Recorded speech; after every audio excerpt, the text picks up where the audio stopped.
Татарстан Республикасы һәм татарлар турында тулы мәгълүмат.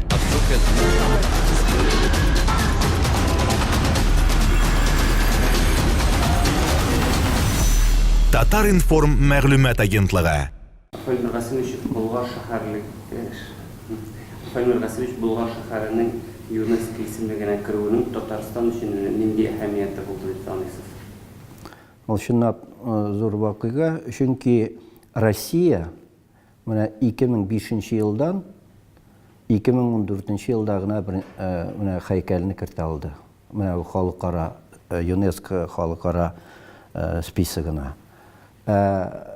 Болгар турында әйткәндә, шактый зур эшләр, ул булай гына эшләнелә торган эш түгел, монда аның турында күп сөйлиләр, ләкин менә шушы гыйльми яктан, археологик яктан, тарихи яктан Болгарны менә без үзебез аны беләбез, ул һәйкәлне, Россиядән беләләр. Ләкин бөтен дөнья списогында керү, ул менә шушы Болгарны бөтен дөньяга тарату дигән сүз. Тагын шуны әйтәсем килә, менә Россиядән археологик һәйкәлләреннән Болгар һәйкәле беренче булып керде. Россиядә бүтән археологик һәйкәлләр юк. Ул менә бу Болгар татар археологик һәйкәле керде. Мин теге елны менә Санкт-Петербургта чыгыш ясаган идем, менә бу культурный форумда. Мен әйтәм, мне татарину стыдно за то, что русского археологического объекта нету, дип әйттем инде. Ул чынлап та шулай, чөнки шул татарларның или русларның археологик һәйкәлләре бер үк вакытта формалаштырды. Менә аларны күрсәтергә бит ансы да кирәк. Менә Болгар шушы татар археологик һәйкәлләре арасында 2014 елда спискка керде һәм ул безнең тарихыбызны, археологиябызны бөтен дөньяга күрсәтеп була дип. Өченче яктан нәрсә әйтәсем килә, менә без соңгы вакытта шул специалистларны чакырып, бөтен дөнья экспертларны икамостан бер зур нәтиҗәгә килдек. Нигә дигәндә, без менә әйтик, Болгарда бүгенге көндә 5% кына өйрәнелгән, менә археологик яктан. Ләкин ул эшләр ул гына җитми. Нигә дигәндә, бүгенге көндә бик мөһим менә шушы яңа методларны өйрәнергә. Археологик яктан гына түгел, бөтен междисциплинарный, бөтен теге гыйльми яктан археология, тарих, аннан шул биология, зоология, күп ниләр арасында менә Болгарда без неразрушающими методами өйрәнә башладык. Шул космостан төшереп, геофизик методлары белән. Ничек ул һәйкәлләрне табырга, булай казып түгел. Чөнки казыга шактый күп тә акча да кирәк, беренчедән, икенчедән аларга халык кирәк. Менә бу геофизик методлар алар шул биналарны табырга ярдәм итәләр. Менә алар Болгарда соңгы вакытта шактый күп эшлән, бу направление эш башланды. Зия шәһәр шигенә килгәндә аны да танытырга, исемлеккә кертергә мөмкинме? Ул эш барыла, менә әйтик, без аны беренче мәртәбә спискка биргәндә культурный ландшафт дип биргән идек. Ләкин эшли башлагач, менә 14 елда бер проект төзедек, ул хөкүмәт комплекс проекты, менә шушы Успение монастыре һәм Троица чиркәве махсус гыйльми эшләр анда барылды.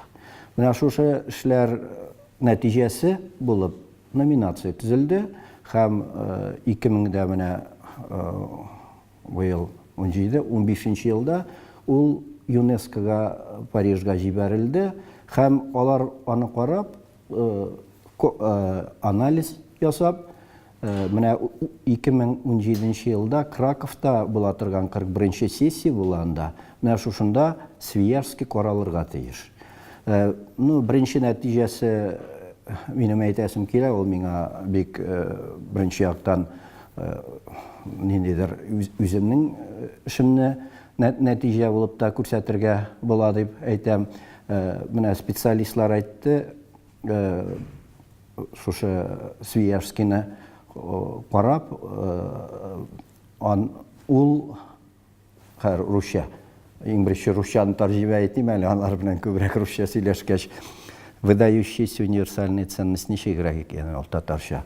Кыйммәтлек да, универсальный, халыкара максатка ия. Вот правильно, да?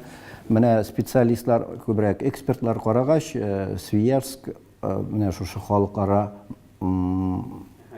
әһәмияткә ия дип. Ул зур нәтиҗә.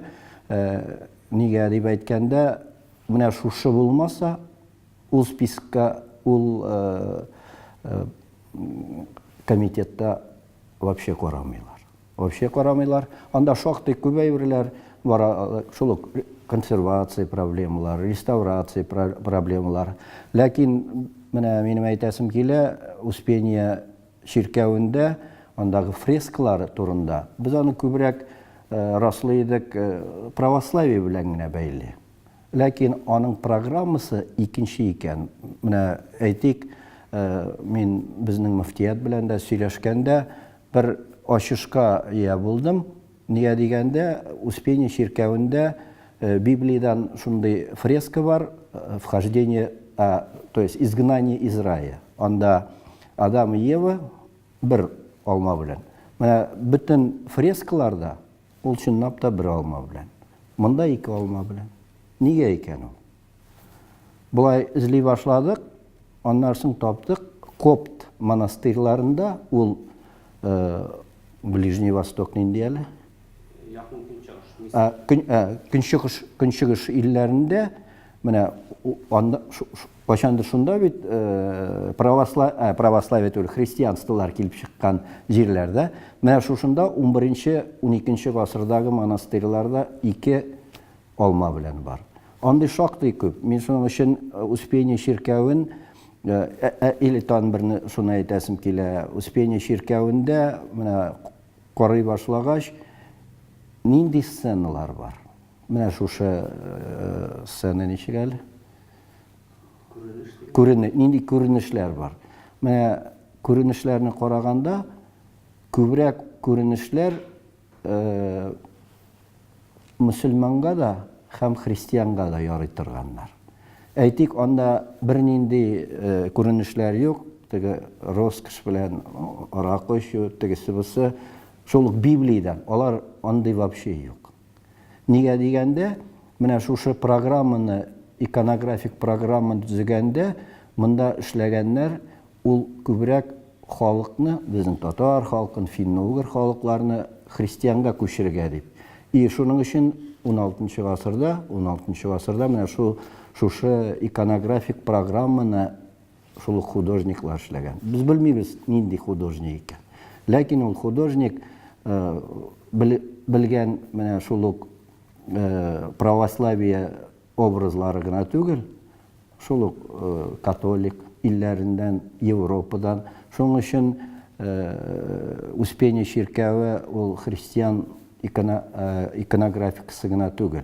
Ул күбрәк, мин аны үземчә әйттем инде, центр кросс-культурного взаимодействия. Кросс-культурный, то есть бер мәдәниятне генә уважать ничек әле? Хөрмәт итү түгел, бөтен мәдәниятләрендә хөрмәт итү. Менә шуның өчен анда шактый күп ачышлар, бик теге 5-10 минут аның турында гына сөйләргә вакыт җитми, без шул 5 томда аны, бөтен материалларны. Аннан соң әйтергә кирәк, менә шушы эшләр өчен безнең специалистлар гына җитмәде. Без шул чакырдык Грециядән, алар килделәр. Аннан соң бүтән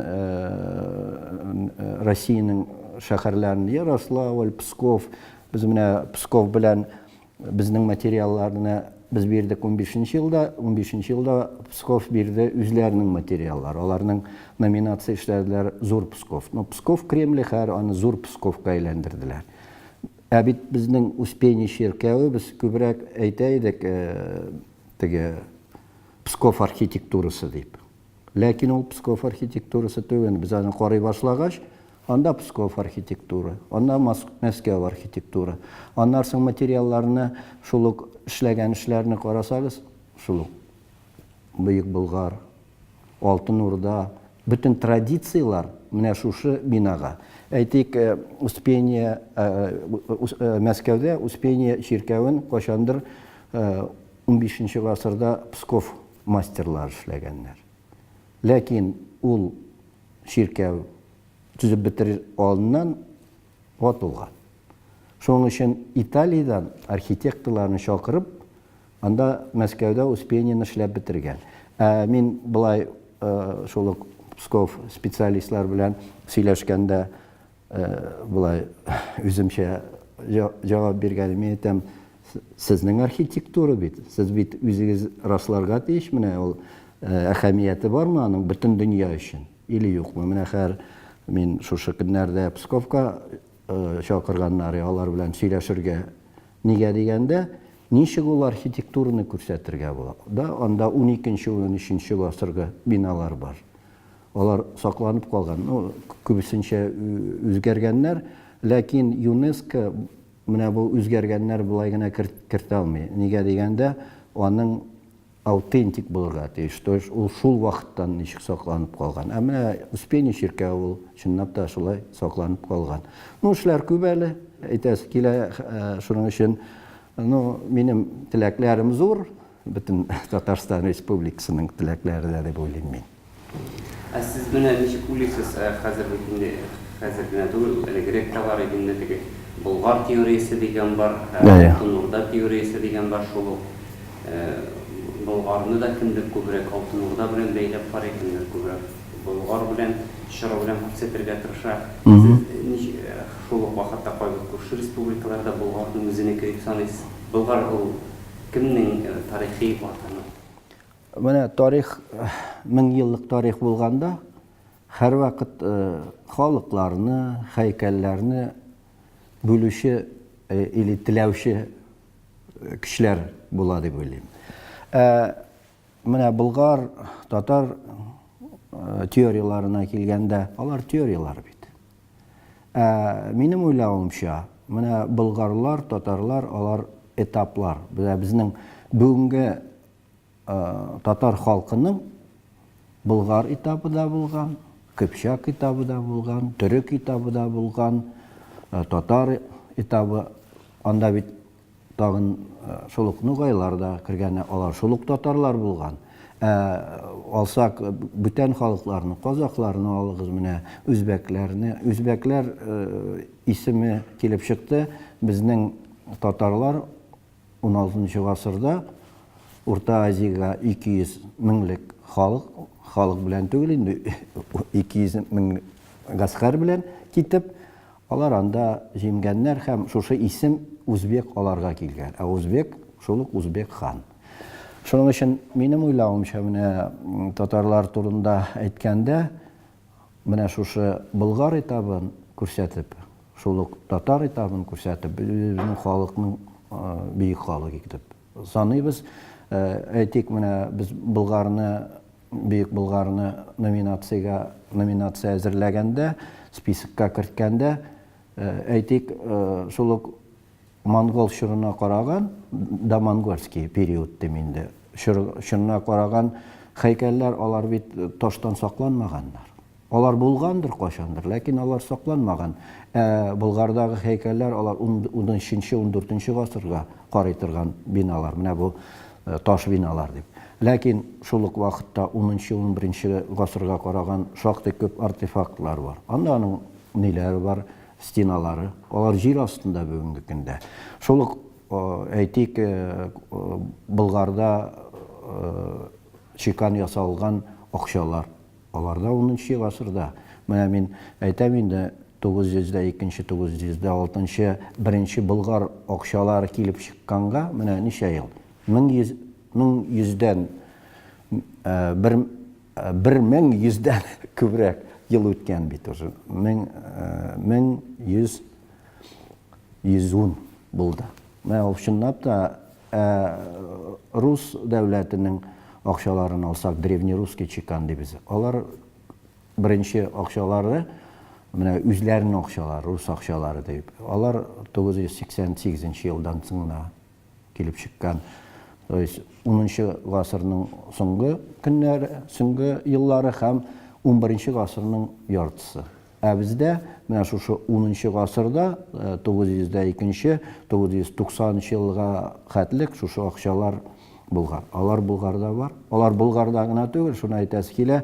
Менә безнең әйтик Татарстанда 3 клад ничек әле? Русча, татарча. 3 хәзинә генә табылган, менә шушы Булгар акчалары. Кайда алар? Бүгенге көндә менә меңләп Булгар акчалары табылган. Алар бар Скандинавия, остров Готланд. Онда 66 хәзинә табылган. Менә шушы безнең Булгар акчалары. Әйтергә кирәк, алар монда гына менә шушы безнең халык белән генә мусульман дигән. Алар барганнар шул рус дәүләтенә, Прибалтикага, Скандинавиягә нәрсә турында әйтә? Ул шушы безнең торговляны оттым. Сәүдә булган дигән сүз. Менә шушы халыкара сәүдә. Булгарда ул материаллар шактый күп. Шуның өчен ул артефактларны күрсәтү, менә бөтен дөньяга күрсәтү ул зур нәрсә. Менә без әзерләдек теге елны гына аның махсус пресс-конференцияда булды Булгар турында китап. Русча гына түгел, 7нче том быел менә әзерләнеп бетә, шушы Булгар турында, Булгар шәһәрлеге турында китаплар. Аны английча әзерләделәр, менә Татарстан мәдәният министрлыгы аны финанслады һәм бөтен университетларга күбесенчә бит английча сөйләшәләр. Менә шушы китап җибәрелде. Ул зур нәтиҗә. Шуны тагын сөйләсәгез, менә безнең акчалардан тиен тәңкә дип аталып шул Булгар чырларына берлек киләме? Ул алданрак та булгандыр. Алданрак та булгандыр, чөнки бу җирләрдә шактый күп урманнар булган элегрәк. Шуның өчен менә шушы көмеш акча булыр алдыннан күбрәк түләгәннәр шушы тиеннәр белән, куницалар белән, собольлар белән. Ул аннарсын 9 гасырда бөтен дөнья тарала башлаган. Нигә дигәндә, шул гарәпләр шушы җирләргә килеп, шушы мехапушных зверей, мехапушных зверей, татарча әйтәр. Менә шушы җанлыкларны, иң кыйммәтле җанлыкларны үзләренә тарата башлаганнар. Менә тиен дигәндә, ул әкрен-әкрененә шушы күчкән аннарсын көмеш акчага. Зур көмеш акча түгел, менә копейка дибез бит инде урысча. Татарларда гына түгел, менә әйтик, безнең финны, угыр халыкларында аларда шулык бар. Ур аларда тиен, то есть шкурку били һәм шул вакытта копейкада. Шунсы менә зур бер нәтиҗә дип әйтәсем килә. Менә рус дәүләтендә без күбрәк безнең акчаларны алсак, аларның исемнәрен алсак. Менә булган русларда динга дигән. Динга, мягкий знак юганда. Кайдан килеп чыккан? Татар телендә сез беләсез, бүгенге көндә исем тәңкә. Алтын Урда чорында аның исеме булган Данк. Менә шушы Данк дингага әйләнгән, но бүгенге татар телендә ул тәңкәгә әйләнгән. Нигә аны дип әйтәсем килә? Менә шушы Алтын Урда чорында аннарсын рус дәүләтләрендә 14 гасырның соңгы елларында һәм 15 гасырда менә шушы акчалар динга дип, алар күбрәк менә безнең татарларыннан алынган. Аннарсын динга гына түгел, әйтик, бик рус сүзендә алтын дигән сүз бар. Ну без нәрсә алтынны беләбез? Алтын, золото, алтын дип, шул ук вакытта алты көмеш акча ул менә шушы алтын булган. Алты көмеш акча ул чорда теге алтын акчалар булмаган әле. Бу алар булсалар да безнең Болгар дәүләтенә алар Индиядән килгән великий моголлардан, аннан соң Делийский султанат бүтән илләрдән. Менә шушы көмеш акчаларны алтын дигәннәр. Русларда 14-18 гасырга хәтлек шушы алтыннар булган. Ләкин беренче вакытта алар шулык алты көмеш акча булган. Соңрак Алексей Михайлович чорында алар махсус монета ничек? Монета? Тина махсус тин акча эшләгәннәр, аның исеме булган алтын. Шуның өчен менә бу бәйләнеш, татарлар белән руслар бәйләнешләр финанс системасы да бергә формалашкан. Шул ук әйтик, 14 гасырның соңгы вакытларында гына рус дәүләтләренең, рус князьлекләренә менә шушы үз акчаларын махсус чиккан башлаганнар. Нигә дигәндә, чөнки аларга рөхсәт булмаган. Беренче акчалары булган гарәпчә язылган, ләкин ул гарәпчә укылмый. Алар аны аңламыйлар, гарәп теленә ошаган. И шул ук вакытта беренче менә шушы урыс князьләренең монограммалары булган. Аннан соң 15 гасырда гына исемнәре килә башлаган. Тагын сырскелме татар акчаларының нинди татар дибелдигин шушы Болгар чоры акчаларының нинди үзенчәлеге бар? Башка халыкларның несесе белән кызыклы. Беренчедән алар кызыклы, чөнки алар ул вакытта, мин үземчә булай әйтәм инде, менә куфик монеталар булганда. Нигә дип, куфик ул шушы шрифт белән гарәпчә, чөнки гарәп системасы ул вакытта шактый бөтен дөньяга таралган. Мин шуның өчен әйтәм, бүгенге көндә сез долларны күрсәгез, менә 8-11 гасырда ул куфик монеталар булган. Һәм менә ул болгар монеталар, алар күбрәк шушы куфик монеталарга. Ләкин бу болгар акчаларының безнең болгар ханнарының исемнәре бар. Бу суверенитет дигән сүз.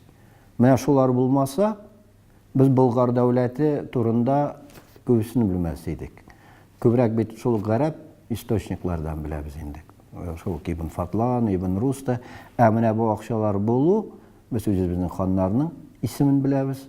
Һәм ул хөкүмәт, суверен хөкүмәт булган турында булган. Әйтергә кирәк, бу акчалар менә металлографик анализы эшләгәннәре, алар иң яхшы көмештән ясалган булганнар. Шуның өчен алар бездә генә түгел, Россиядә генә түгел, Русьта генә түгел, Прибалтика, Скандинавия, Европада шактый таралган. Нигә дигәндә, чөнки ул вакытта аларның андый акчалары, андый көмешләре булмаган. Көмешләре Европада 10 гасырның менә 80-90 елларда гына килеп чыга башлый, күбрәк шул 11 гасырда. Аннан соң безнең уже 11 гасырда безнең рудниклар булмагач, без шул Европа акчалары белән нитә түли башладык.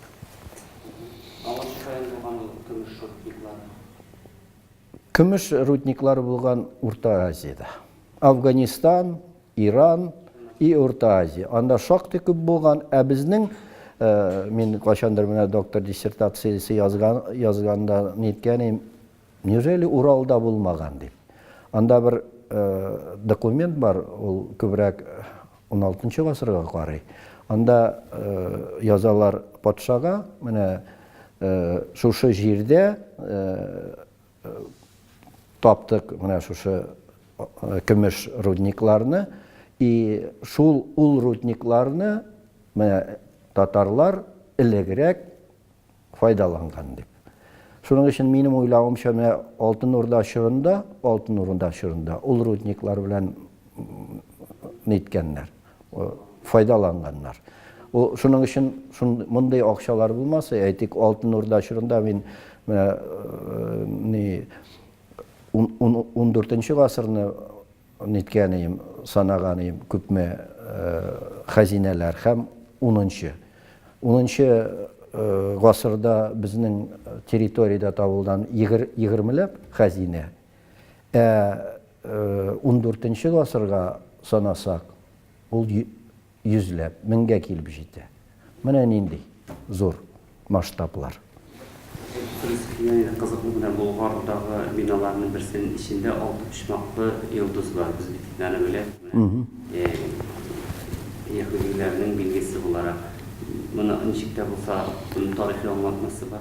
Юк, ул аның белән генә түгел, безнең Алтын Урда акчаларында 2 башлы патша, 2 башлы, менә рус гербы бар анда. Ул 14-нче гасырга карый. Нигә дигәндә, менә шул ук татарларда, әйтик, гарәпләрдә бернинди изображение булмаска тиеш. Татар акчаларында ала бар. Шул ук вакытта ул гына түгел, анда бар звезда дисеңме әле? Звезда Давида. Ул 5. Ул күбрәк алданрак та булган. Нигә дигәндә, кашандыр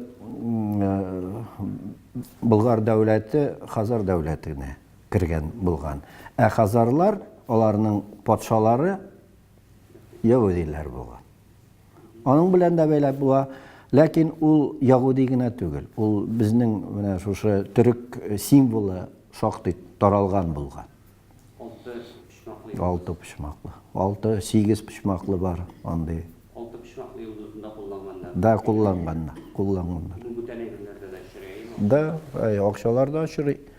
Аннарсын аның символлары менә керамикада бар. Ансы да бит. Да. Шул тагын бер генә Союз килгәнсендә менә безнең бит бүтән электр шәһәрләрдә.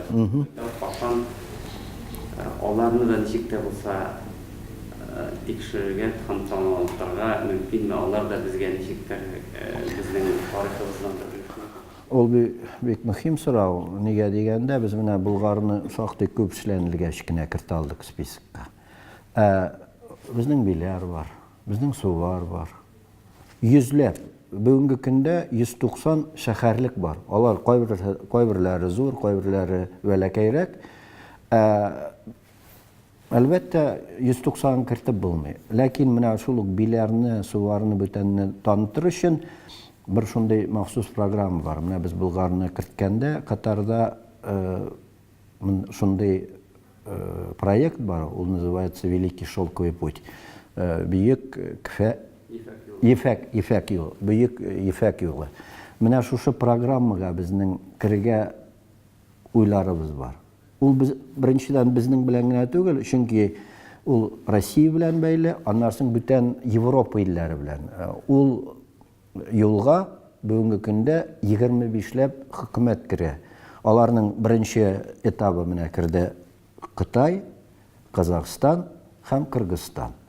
Хәзер безнең очередь җиткәндә. Ләкин аның кертер өчен алырга була Алтайны, Волгоградны, шул ук Сарайбергене, Астраханьны һәм бүтән Саратов, Укекны алыйк. Укек. Аларны раслар өчен менә шушы программага керергә кирәк. Һәм менә шушы маршрутка менә номинация.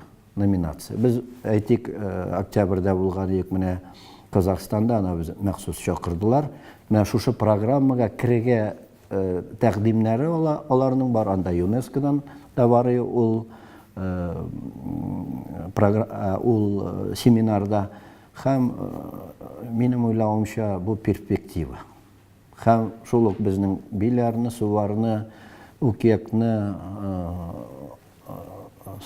бөтенесен күрсәтеп була ул программада. Ул нәрсә бирәсәк? Ул трансграничный, ничек татарча?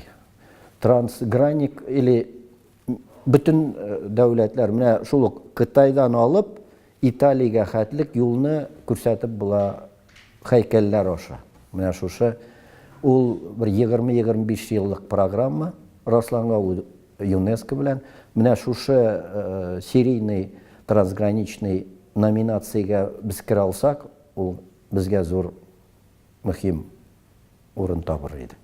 Татарстан Республикасы һәм татарлар турында тулы мәгълүмат.